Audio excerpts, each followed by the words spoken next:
Please bring your wife.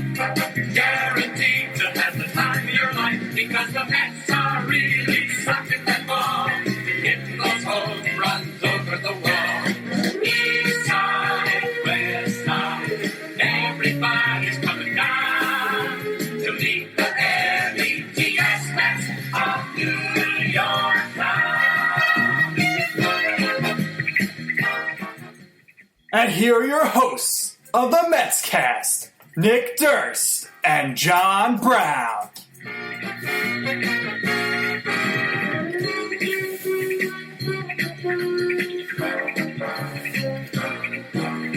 East side, west side, everybody's coming down.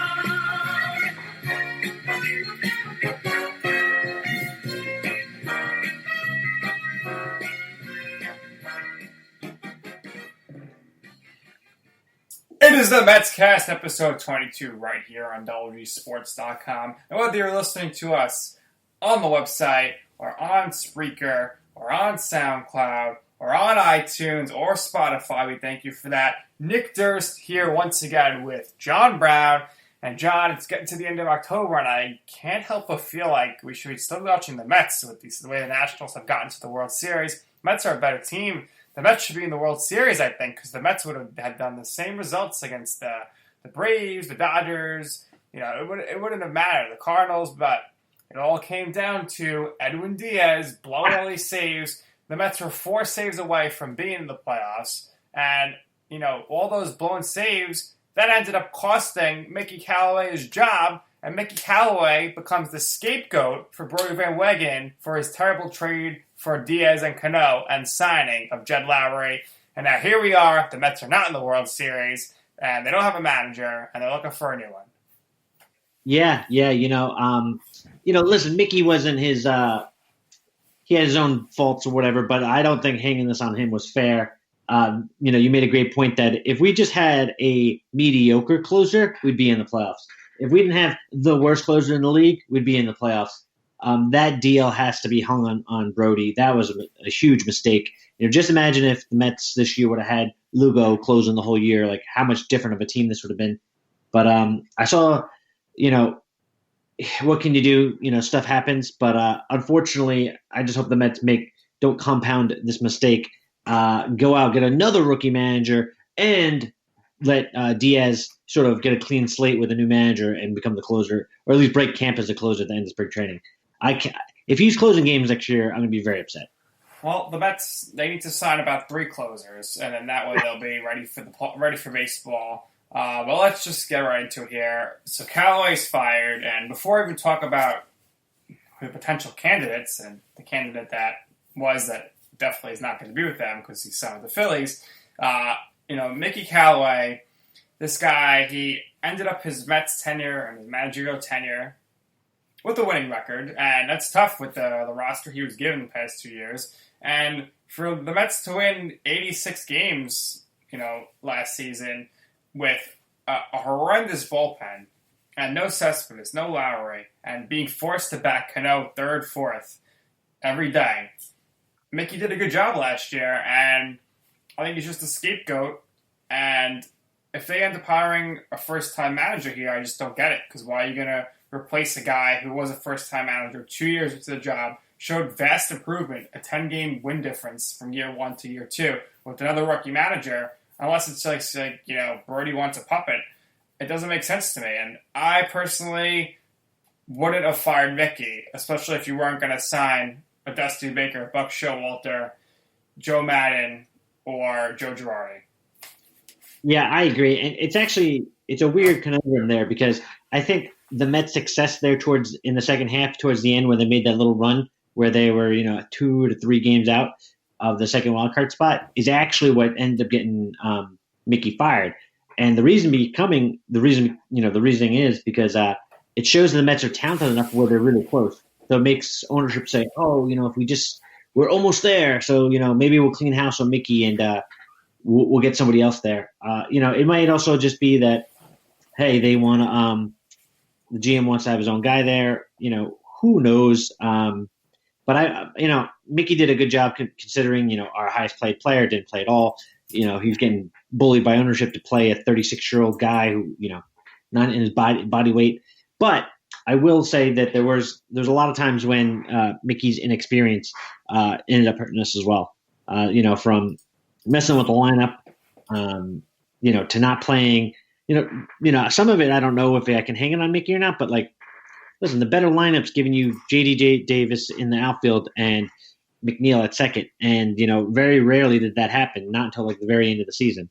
So what are you going to do?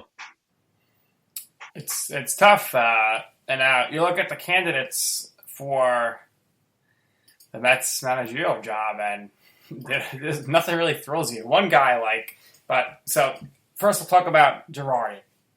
They didn't get Girardi. Ultimately, it just didn't work out. He's going to the Phillies. Would you have wanted Girardi to be the manager? Absolutely. Sign me up for Girardi every day. You know what I mean? He's a guy's a proven winner. He's a hard-nosed ball player. I think young guys like McNeil and Alonso will do really well with him. I would have loved him.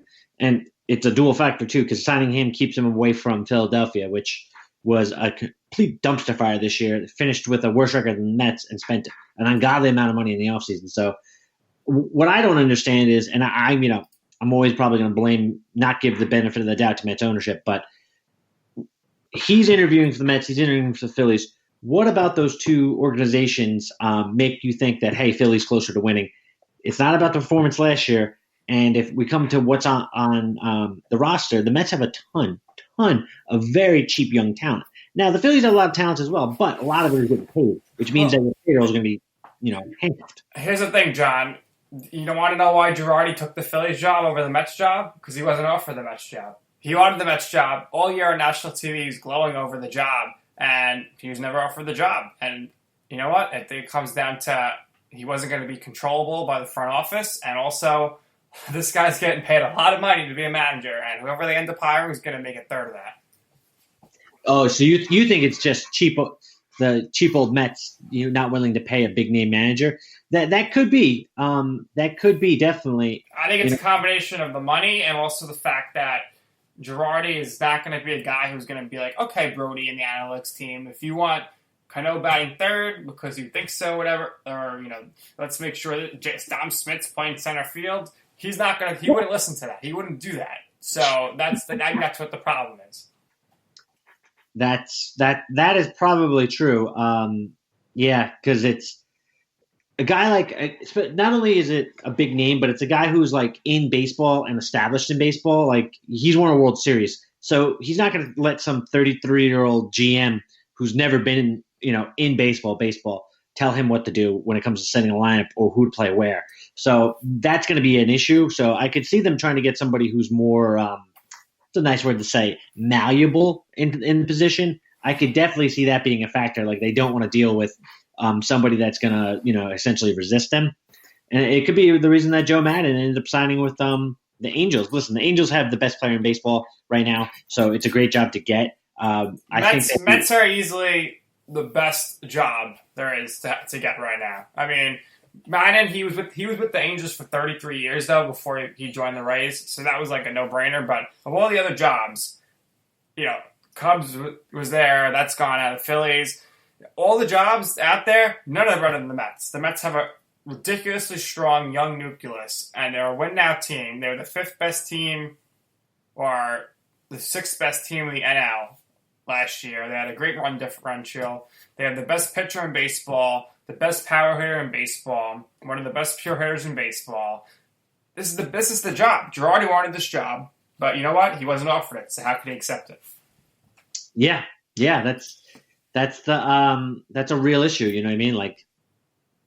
So you're probably right. The Mets are probably going to end up signing some rando. I saw it on Reddit, and I'm hoping it was a meme, but it was the woman from ESPN that Jessica Mendoza. Well, I was going to talk about the candidates here, but on March 5th of this year, she joined the Mets as a baseball operations advisory supervisor or something along those lines. So they keep saying a bombshell candidate. So with Brody, he's outside the box. Could be her, but here's the other candidates, and we'll run through them. This is not really going to excite you, John. So first we'll start off with Tim Boger. He's, he's currently on the Nationals as a first base coach. And the only time he managed was in 2014. He was interim manager of the Texas Rangers, and he went 14-8. So there's that as the major league level. Then you have Derek Shelton. He is, currently the bench coach for the Minnesota Twins. So that's also exciting. And then you have Carlos Beltran, who I would like to be the manager, no baseball managing experience. And here it is, the front runner is Eduardo Perez, who is an ESPN baseball analyst. And his major league coaching career consists of being the hitting coach for the Miami Marlins in 2011 under Ozzie Guillen. And he managed Colombia in the World Baseball Classic qualifying round in 2013, finishing with a 1-2 record. So, John, take it away. Rank those people if you want. Let me know who you want to be the manager. I don't want any of them to be manager. If you had a gun to my head and I had to pick one, I would say Carlos Beltran, just because he has a history here. He's a well-established winner. He's probably a Hall of Famer when it's all said and done, and people like him. My issue with him is that he has no manager experience. Taking a good ball player and making him a manager isn't exactly an even trade. You don't know what's going to happen there. The same thing I think Mickey's a good manager. He just had some growing pains. I think we're going to have growing pains with any of those people because they've never really managed before. The ESPN personality, I think, might be the worst one just because his coaching experience is very, very small. I'm going to throw a name out there. You're not going to be surprised that I'm picking it, but Joe McEwing. Boom, bombshell. Listen, you go back to our show 2 years ago. Me and you were saying Joe McEwing should have been the Mets manager. They didn't even interview him this time, so that's not happening. But we both like Joe McEwing. He's been coaching for the White Sox for a while now. This guy's going to be a good coach. Super Joe, super coach. Look for him in the next few years. Yeah, I like the bench players. Because I think that not playing every day, they do a lot more research and planning with the coaches rather than just game prep. How about this for an outside chance? How about Todd Zeile? What do you think about that? That would be interesting. I don't know if that's going to happen. I think it's down to the guys I mentioned. The other person I'd like to see them get in the mix is Mark DeRosa from MLB Network. He was interviewed 2 years ago as well. Because I think the Mets, whoever they hire here, as far as I'm concerned, they're going to have very minimal say in the lineup and stuff. So you might as well get a good personality who's going to motivate the players. Which is another reason why I'm like, why are they getting rid of Mickey? Because, get on Mickey for any flaws and in-game decisions you want.